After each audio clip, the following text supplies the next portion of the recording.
Alright guys, welcome back to Conquer and Commander. Hopefully you guys all had a great holiday. I'm back, and I'm going to be going over each of the pre-cons as they are now available on MTGO. And essentially with the next couple weeks, what I'm going to be doing is showing you the pre-cons in action without any edits. And then in the deck tech, I'm going to be talking about what works, what doesn't, and what you can do to improve them. So we're going to be starting off with Eternal Bargain, which uses Alara, Ageless Ascetic.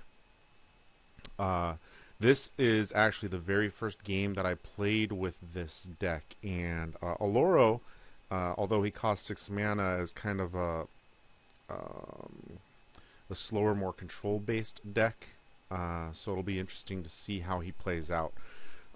Looking over the deck, it has a little bit of an artifact theme, and some recursion and ways to gain or to use Alara's ability to gain life. There's also a decent amount of lands. I think there's like 41 lands, and the average converted mana cost of the deck is like 3.8, which is a little high, but you know it's got a lot of lands, so it's going to be kind of mana hungry.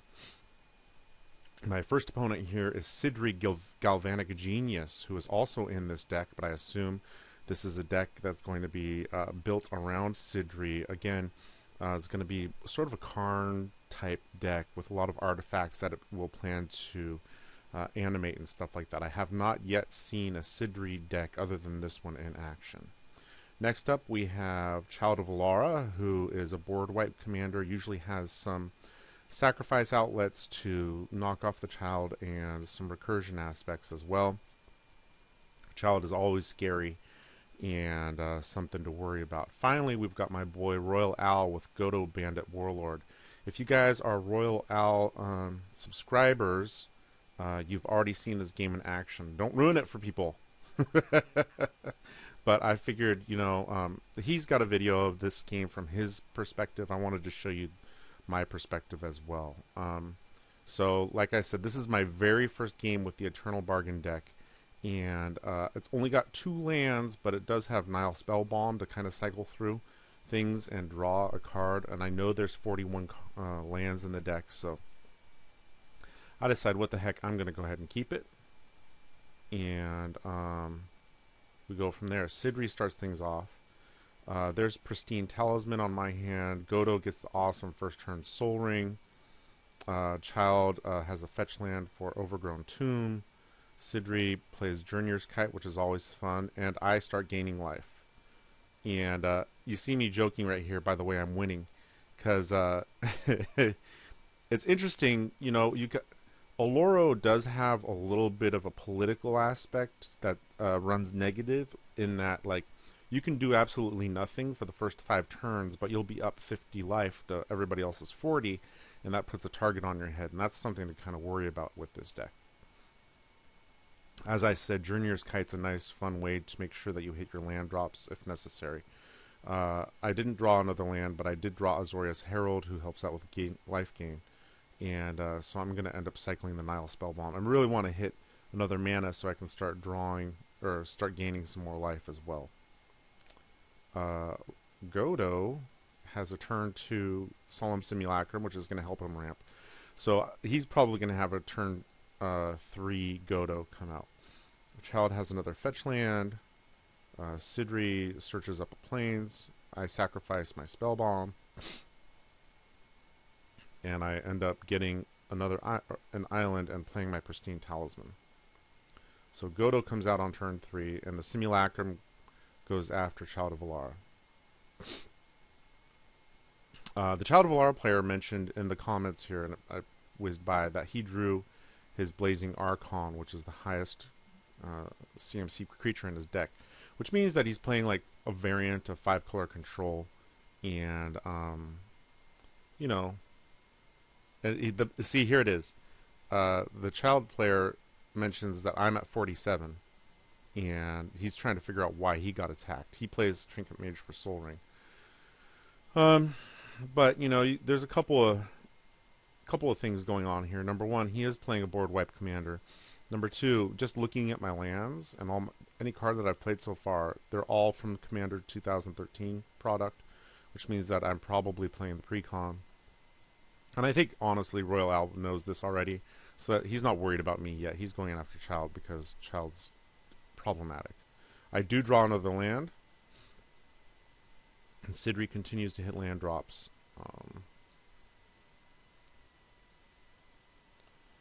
I play the Herald. Oh yeah, and he knows that my Precon is good. And I don't have any sort of previous gameplay experience with this Precon, so I'm not sure if it is good or not. I have no idea. I mean, it's got some interesting cards like Sharding Sphinx and Divinity of Pride, but we'll see. We'll see what happens. Anyways, Godo's got a Sword of Fire and Ice, and he's gonna go after. Oh no! First he plays Gauntlet of Power, and then he puts the sword on, and he plays Cathedral of War, which is a cool card actually. For a Godo-based or any sort of Voltron-based commander, and I always forget about Cathedral, and it's a card that I need to use more often. Anyways, so he bashes on Child of Alara twice with the 7/7, so he takes 14 commander damage, and then he uses the sword to pick off the little guys out there, including my Azorius Herald. I've basically held off on playing Phyrexian Reclamation, because I didn't have anything in my graveyard yet, but now that there's something in my graveyard, I might as well put it out there. Child plays Soul Ring that he searched up, and unless he can do something, and then he Demonic Tutors for a Cessation. Okay. So he needed an answer to Godo, and Cessation is actually a pretty interesting card, and it works well in a Child of Alara deck. It prevents a creature from attacking. Does not prevent blocking. However, when it goes to the graveyard, it automatically returns to owner's hand. And with something like a Child of Alara deck, which plans on blowing everything up, getting the Cessation back is a pretty cool card for a Child of Alara deck. I just haven't seen it used yet, so it's interesting and nice to see cool new cards like that. And it does a good job of slowing Godo down.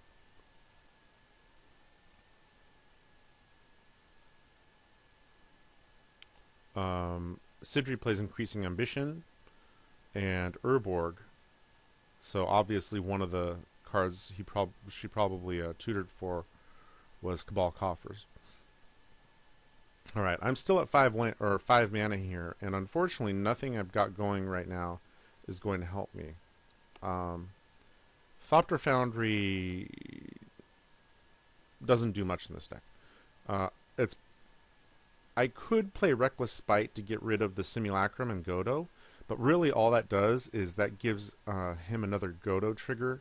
In other words, he'll be able to recast it because of the Gauntlet, and he'll draw a card because of Simulacrum. And when he recasts it, he'll get another equipment, and it's just not worth it. Plus, he's got Cessation on him right now, so Reckless Spite doesn't help. And on top of that, I don't have enough mana to cast Alora yet. So I just put Phyrexian Reclamation out there. So he moves the sword onto the Simulacrum and beats up on Child a couple more times. Child's at 16, and then there's Warstorm Surge, clones Shell, which is interesting in a Godo deck as well. So Godo's just beating down. When you got the Gauntlet, plus the first turn Soul Ring, and then the Simulacrum, he's just wrecking shop on us right now. Child, however, does have an answer. What he does is he plays Tooth and Nail Unentwined, and he takes 2 creature cards from his hand and puts them in the battlefield. What are those 2 creature cards? They are Blazing Archon and Avacyn. There's Avacyn, there's Blazing Archon. And that's difficult to deal with. Even though I have Reckless Spite, I can't do anything about it.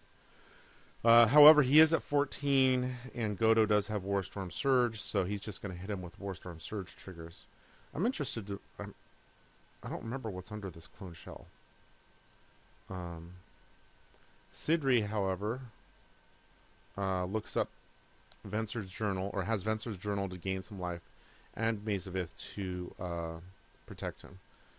And Child of Alara is a little frustrated that he's being attacked, but he does have kind of a commander that's probably the most problematic out of all of us on the table, and Godo's just beating him down because he's because he's playing cards like Blazing Archon and Avacyn. So I do nothing. I draw Death Grasp. There's Ravenous Baboons. It's going to come and take out the Maze of Ith and hit the child for 3 points, and then basically what he does is he attacks the Sydri player. Again, I have done literally nothing this game besides play the Azorius Herald. So I'm not on anybody's radar right now. Godo then plays Krenko, which is interesting. I mean, it's just not a goblin-themed deck, so... and I asked him, I'm like, why is Krenko in there? And he's like, well, because he makes attackers. I guess I could see that. But I need, at this point, some sort of board wipe or something. Oh, he also plays Mind's Eye, so that he can draw some cards. So Godo's in complete control right now, even though I'm at 58 life. So the child player plays Sylvan Primordial, and he blows up the Journeyer's Kite, but not the Venser's Journal, and my Phyrexian Reclamation and Warstorm Surge.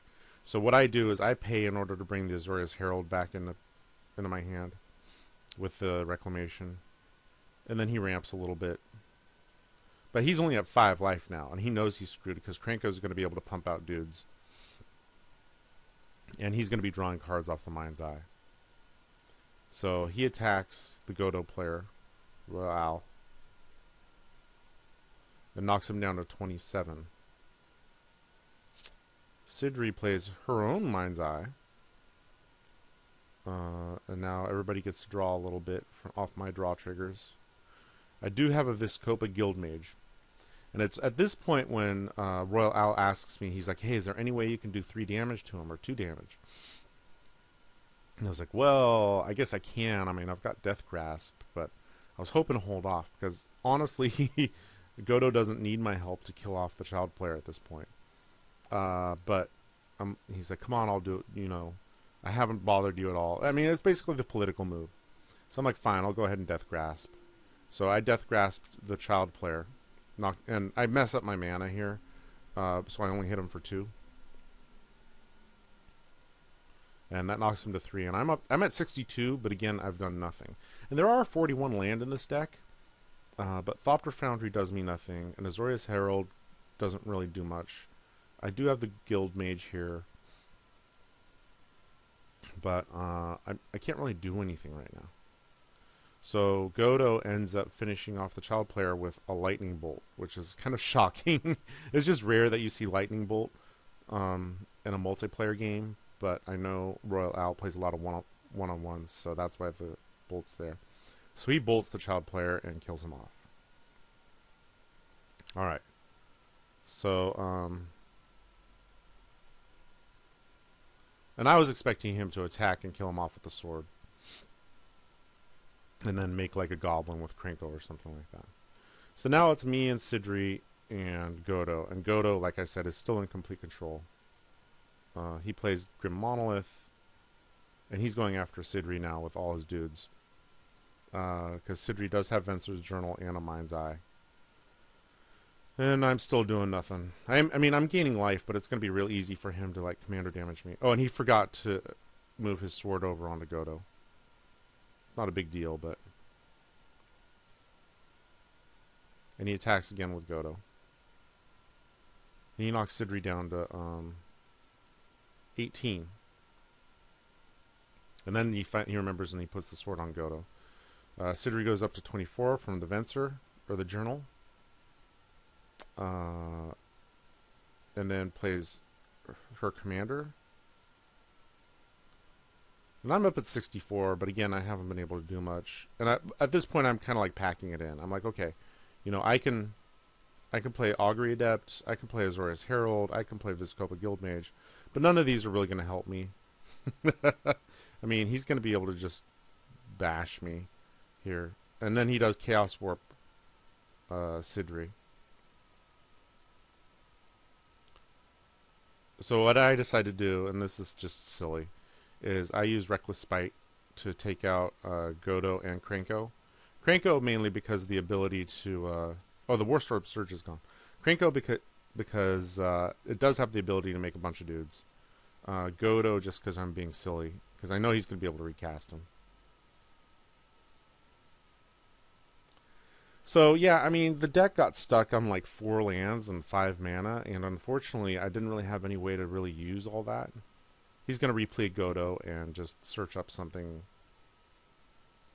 else, like the Sword of Light and Shadow or something. Oh, no, Boots, that's right. And he's also got Sword of Feast and Famine.